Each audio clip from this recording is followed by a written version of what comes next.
Friends, welcome back to my YouTube channel logical insights. और आज हम बात करने वाले हैं मल्टीटास्किंग नॉन टेक्निकल स्टाफ और हवलदार की जो वैकेंसीज आई हैं 2024 में। तो क्या है एग्जामिनेशन का पैटर्न, इसके लिए हमने वीडियो बना चुके हैं। आप लिंक जो है डिस्क्रिप्शन बॉक्स में है, you can go and check it out. ठीक है, आज हम बात करते हैं कि ये जो वैकेंसीज होती हैं तो इसमें क्या जो है कितना जो है जनरल कैटेगरी के लिए कितना कट ऑफ जाता है और SC/ST के लिए कितना कट ऑफ जाता है, OBC के लिए कितना कट ऑफ जाता है, क्या कट ऑफ होता है पेपर 1 में कि जिससे कि जो है स्टूडेंट जो है क्वालिफाई करेगा जो है अपने फिजिकल स्टैंडर्ड के लिए, अगर किसी ने हवलदार का फॉर्म भरा है तो उसी के बारे में बात करेंगे। कुछ गाइडलाइंस होती है जो गवर्नमेंट हमेशा जो प्रोवाइड कराती है कि इस तरीके की चीजें अगर होंगी तो हम जो है उसको डिस्क्वालीफाई कर देंगे, और किस तरीके से हमें पेपर को देखना है कि हमें कितने मार्क्स स्कोर करने हैं कि हम इस एग्जाम के लिए क्वालिफाई कर जाएंगे। तो आप यहाँ पे देख सकते हैं, ये एक कंप्यूटर बेस्ड एग्जामिनेशन होता है। ठीक है, CBC जो कंप्यूटर बेस्ड एग्जामिनेशन होता है बहुत मल्टीपल शिफ्ट्स में होता है। तो marks score by the candidate have been normalize as per the formula. ठीक है, तो CBT एग्जाम होता है। और दूसरी बात ये है कि ये नॉर्मलाइजेशन होता है इसमें। ठीक है, इसका जो फॉर्मूला है वो नॉर्मलाइजेशन के हिसाब से उसके बाद जो है उसकी मेरिट लिस्ट बनती है। ठीक है, उसके बाद vacancies for the post of MTS in the aforementioned examination have been received in 2 groups में होता है, एक 18 to 25 ईयर्स और एक 18 to 27 ईयर्स। ठीक है, therefore in conscience with para 8.13 the notice of the examination separate cut off होती है स्टेट और union wise category both the age group. ठीक है, 18 से 25 के लिए क्या होती है डिफरेंट जो है कट ऑफ होती है, और 18 से 27 के लिए क्या होती है डिफरेंट कट ऑफ होती है। The candidates who are eligible for both age groups have been first considered in the age group 18 to 25 years। अगर आप दोनों एज ग्रुप में फॉल करते हैं तो सबसे पहली वाली एज को काउंट किया जाएगा। ठीक है, so as per the guidelines mentioned in para 17 of the notice examination, candidates have been considered for selection against the vacancies of only those post cum state union territory CCA which they have given the preferences in their online application form।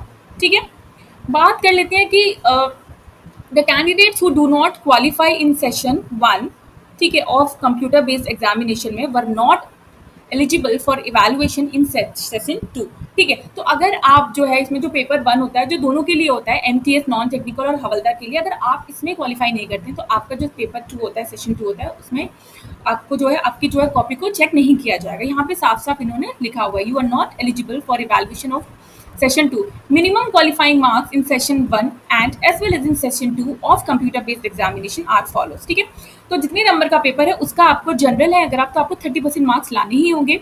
अगर आप OBC EWS है तो आपको 25% marks लाने होंगे, और बाकी के जो रेस्ट ऑफ द कैटेगरीज बच जाती है लाइक आपका SC/ST जो बच जाते हैं और फिजिकली हैंडीकैप जो होते हैं उनके लिए आपको 28% लाना ही होगा। ठीक है, allocation to states, union territories, CCAs to the shortlisted candidates have been made on the basis of the provision mentioned under para 18 of the notice examination। ठीक है, keep in view of the vacancy position। ठीक है, category wise details of the candidate provisionally shortlisted for the appointment of the MTS of havildar in different states, union territories, CCA are as follows। ठीक है, तो अब देख लेते हैं कि क्या क्या है। तो category wise backup of vacancies for the post of MTS and havildar के लिए। ठीक है, तो 2 कैटेगरीज में होता है, MTS 18 से 25 और MTS 18 से 27। ठीक है, ठीक है, तो उनके लिए जो रहता है EWS के लिए 127, SC/ST के लिए 111, ये बैकअप है। ठीक है, SC के लिए 57, OBC के लिए 300, जनरल के लिए 592, तो 1186।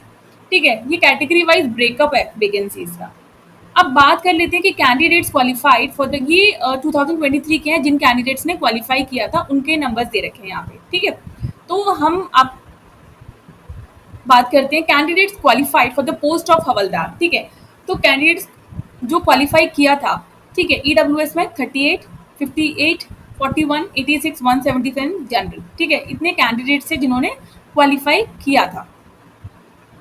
अब चलते हैं सबसे इम्पॉर्टेंट बात, यहाँ पे एक चीज़ और आपको मेंशन कर देती हूँ कि अगर आपके जो डॉक्यूमेंट्स है वहाँ पे कुछ भी प्रॉब्लम लगती है गवर्नमेंट को जब वो चेकिंग होती है, ठीक है, तो वो आपका रिजल्ट जो है डिक्लेयर नहीं करेंगे। See as per the resolution criteria mentioned in para 19 of the notice of examination, ठीक है, dated in case where more than one candidate secured equal aggregate marks in session 2, tie has been resolved by applying the following method। अगर 2 लोगों के same number आते हैं तो ये इस तरीके से जो है टाई अप अगर होता है तो ये मेथड्स अपनाएंगे कि किसको पहली पोजीशन पे रखना चाहिए और किसको बाद में।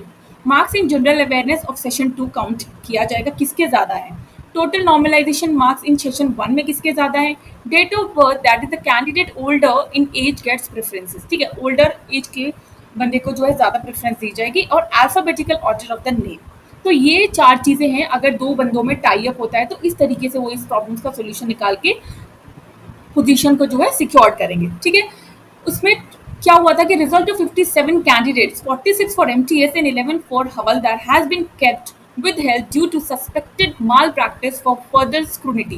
अब आप एक बात अच्छे से समझ जाइए कि आपको कहीं भी घपलेबाजी नहीं करनी है, ठीक है, क्योंकि अगर घपलेबाजी करेंगे तो आपका रिजल्ट जो है रोक दिया जाएगा, जैसे कि हुआ था 57 कैंडिडेट्स के रिजल्ट जो है विदहेल्ड कर दिए गए थे ड्यू टू द सस्पेक्टेड, क्योंकि जो गवर्नमेंट थी, जो चेकिंग जो एजेंसी होती है, उसको लगा कि कहीं कुछ माल प्रैक्टिस हो रही है, कहीं कुछ सस्पेक्टेड है, तो उन्होंने उनके रिजल्ट को विदहेल्ड कर दिया।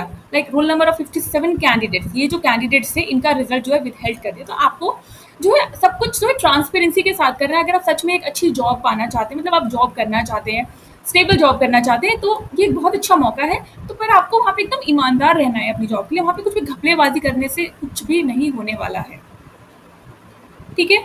और सबसे ये वाली चीज़ें हमने बात कर ली है। अब ये देखिए कट ऑफ लिस्ट एक बार देख लेते हैं, ठीक है। Cut off list, cut off details for the post of MTS, इसका डिस्क्रिप्शन बॉक्स में मैं लिंक दे दूंगी पीडीएफ का, आप वहाँ जाकर अच्छे से चेक कर सकते हैं, ठीक है। अब ये 18 से 25 मैंने बताया 2 ग्रुप्स में होता है, 18 से 25 और 18 से 27। तो ये 18 से 25 में है, ठीक है। वैकेंसी 1, वैकेंसी फिल्ड, ठीक है। तो सेशन 1 में marks in session 2 CBE, marks in general awareness, marks in session 1 date of birth, ठीक है। तो जनरल की जो ऑल इंडिया गई थी वो 147 गई थी, ठीक है। 147 मार्क्स जो हैं आपको लेकर आने पड़ेंगे अगर आप जनरल कैटेगरी के हैं तो 147 148 marks is more than enough अगर आपको जो है अपनी पोजीशन को अच्छे से सिक्योर्ड करना है, क्योंकि 18 से 25 ग्रुप में ऑल इंडिया जो रैंक बनी थी 147 पे बनी थी, ठीक है। Marks in G general awareness में कितने मार्क्स थे, 62, ठीक है। एंड मार्क्स इन सेशन 1 में कितने थे, 99, ठीक है। तो ये है 18 से 25 की, आप देख सकते हैं यहाँ पे पूरी लिस्ट है, ठीक है। 18 से 25 स्टेट वाइज लिस्ट है, इसलिए बहुत लंबी लिस्ट है। मैं लिस्ट की जो है डिस्क्रिप्शन बॉक्स में लिंक दे दूंगी, आप अपने हिसाब से देख सकते हैं। बाकी देखो cut off list of for the post of havildar, ये 18 से ये डिटेल्स ऑफ ये पोस्ट ऑफ हवलदार के लिए, और वो जो थी वो एमटीएस के लिए थी, राइट। मैं दिखा देती हूँ मैं आपको फॉर एमटीएस पोस्ट के लिए, ठीक है। तो एमटीएस पोस्ट के लिए आपको सेशन 1 में उतने मार्क्स लाने पड़ेंगे, 147 जनरल है अगर आप, ठीक है, जनरल कैटेगरी। ईडब्ल्यूएस में आपको 131 मार्क्स लाने पड़ेंगे, यहाँ पे अलग से ही दे रखा है, ठीक है। सेशन 2 में कितने मार्क्स आए थे, सेशन 1 में कितने मार्क्स आए थे, तो आप उसके अकॉर्डिंग अनुमान लगा के चलिए कि आपको उतने मार्क्स लाने ही होंगे, ठीक है। बात कर लेते हैं अगर हवलदार की। हवलदार में देखिए ईडब्ल्यूएस है, ईडब्ल्यूएस में 4 वैकेंसी थी, चारों फिल हो गई। सेशन 2 में मार्क्स आए थे 131, जीए में 52, 111 जो है वो सेशन 1 में आए थे, ठीक है। और ये इनकी डेट ऑफ बर्थ है। तो आप अपने अकॉर्डिंग देख लीजिए, अगर आप जनरल हैं तो आपको सेशन 2 में 132 से ज़्यादा ही मार्क्स आने होंगे, 1-2 मार्क्स अगर आप ऊपर लेंगे तो आपकी पोजीशन अच्छे से सिक्योर्ड हो जाएगी, ठीक है। 106 मार्क्स इन सेशन 1 में, ठीक है। तो आप समझ सकते हैं कि आप जिस भी कैटेगरी से हैं आपको उससे 1-2 मार्क्स ऊपर ही लेकर आने चाहिए मेरे हिसाब से, ताकि आप उस पोजीशन को जो है सिक्योर्ड कर सके अच्छे से, ठीक है। तो ये हवलदार की पोजीशन के लिए है, ठीक है। और यहाँ पे भी आप देख सकते हो, तो यहाँ पे ये पूरी ये जो है लिस्ट दे रखी है। ये 2023 में जो एग्जाम हुआ था एसएससी मल्टीटास्किंग और हवलदार का, उसकी कट ऑफ लिस्ट मैंने आपके साथ शेयर की है, और ये भी शेयर किया है कि क्या चीज़ें नहीं करनी चाहिए, ठीक है। कोई भी फ्रॉड चीज़ नहीं करनी है आपको, अदरवाइज आपका रिजल्ट जो डिक्लेयर नहीं होगा वो जो है गवर्नमेंट विदहेल्ड पे डाल देगी, क्योंकि उसको उनको सस्पेक्ट रहेगा कि कुछ भी दिक्कत हुई है। तो आई होप ये वीडियो आपके लिए बहुत ही इंपॉर्टेंट रही होगी, और वीडियो अच्छी लगी तो चैनल को लाइक शेयर सब्सक्राइब जरूर कीजिएगा। तब तक के लिए नमस्ते, शुक्रिया, राम राम।